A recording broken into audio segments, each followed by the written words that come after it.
How to use Google Authenticator app. Hello everybody, welcome back to another video. In this video, we're gonna learn how we can use the Google Authenticator app. So without any further ado, let's begin with the video. Before beginning, I want you to make sure to hit the like, share, and subscribe icon. So in order to use the Google Authenticator app, you just need to follow some steps. First of all, go to Google Play Store and download it on your device. After that, you just need to open it. So due to the privacy policy of the Google Authenticator, I can't really record the screen. So I'm just gonna tell you on how you can use it. So as I said, you need to download. After downloading it, you just need to look at the two-factor authentication settings. So you just need to, within the security settings of many online accounts, you'll find an option for two-factor authentication. Most major social platforms like Facebook, Instagram, Twitter, and any application that you want to provide this two-factor authentication.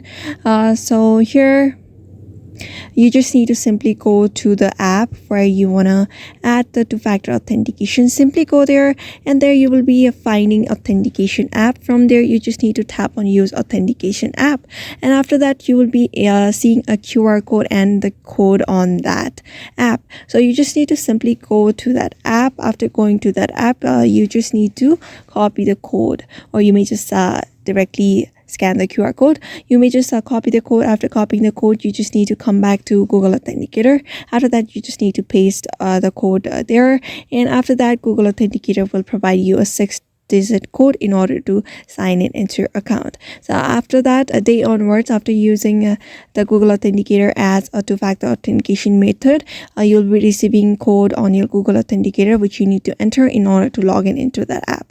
So therefore, this is how you basically use Google Authenticator app very easily. So I hope this video was helpful to you, and thank you for watching this video.